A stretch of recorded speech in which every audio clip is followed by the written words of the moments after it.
Mise bout à bout, les assurances pèsent l'air de rien sur nos budgets. 450 € en moyenne par an pour la voiture, 200-300 € pour la maison, comptez 800 à 1000 € pour la complémentaire santé. Vous faites l'addition.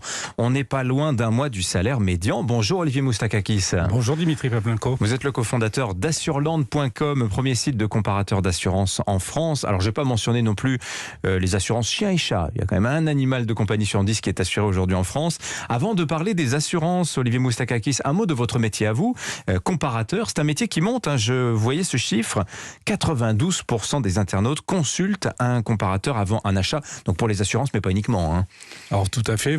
On a sur notre site environ 6 millions de devis qui sont effectués chaque année sur les principaux produits, donc auto, habitation, santé, et puis également chien et chat, assurance emprunteur également. Oui. Qui est un produit qui monte. Alors, dans votre secteur, l'assurance, on voit qu'à mesure que la réglementation facilite la mobilité des assurés, qu'il devient plus simple de changer de contrat, on voit de plus en plus de Français tentés par cette option-là, ou bien sont-ils conservateurs? Parce que ça a été aussi une observation faite après notamment la loi Hamon. On peut changer d'assurance, mais on ne le fait pas forcément parce que c'est compliqué, etc. Alors, si on compare certains marchés proches du nôtre, comme le marché anglais, aujourd'hui en Angleterre, vous avez 70% des contrats qui passent par les comparateurs.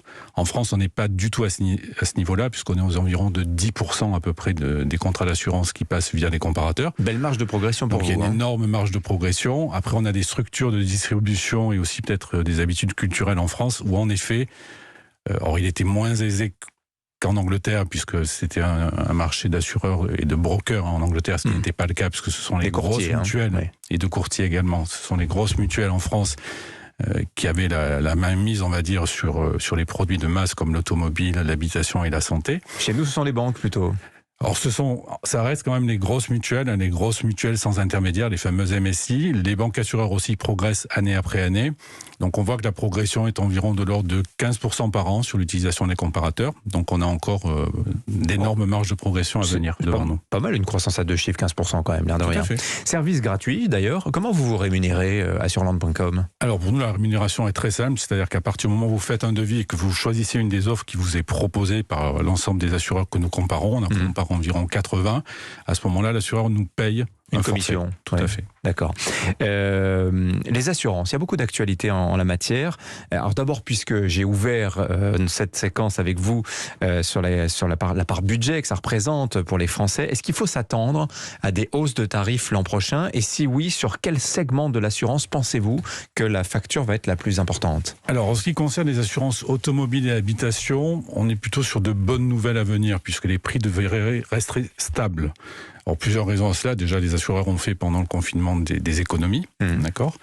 On est sur un marché. Une petite taxe Covid au passage d'ailleurs. Ce qui leur a valu en santé une taxe Covid. D'un milliard d'euros l'an dernier. D'un milliard 500 millions.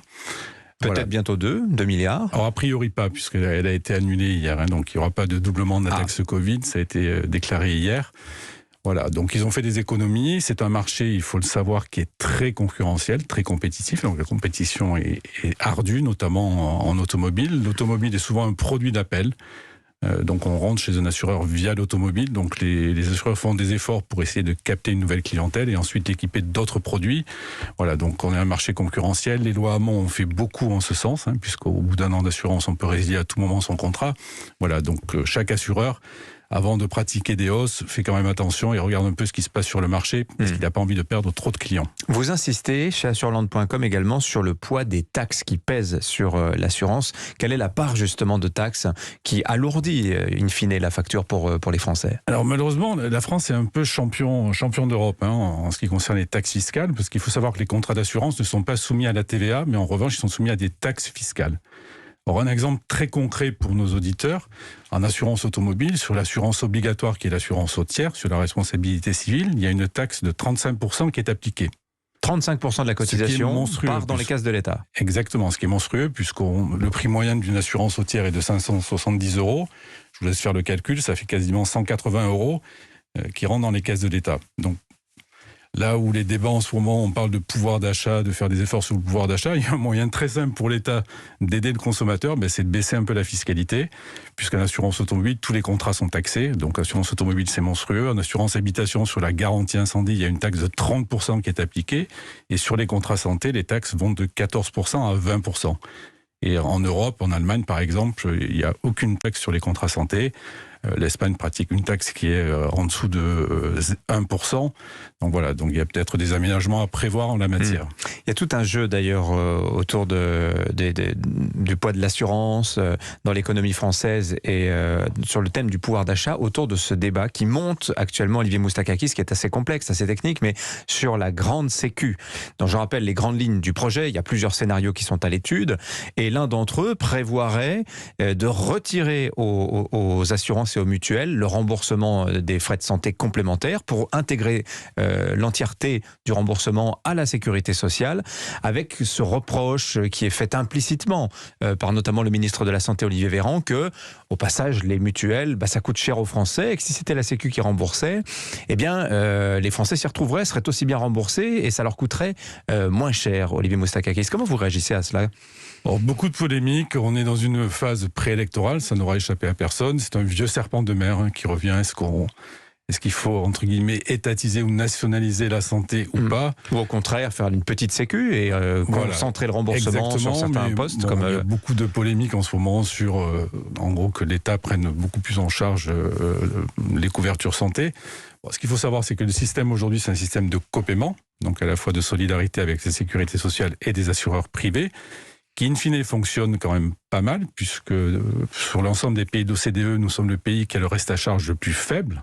Donc c'est pas si négatif que ça. C'est 9-10%. Quand c'est 30% au Portugal, 25% en Italie. Exactement, 47% en Lettonie. Oui. Donc voilà. Donc les Italiens payent moins de taxes que nous, mais en revanche, ils sont moins bien remboursés. Exactement. Donc voilà. Donc c'est un sujet qui est polémique. Il n'y a pas de polémique à avoir.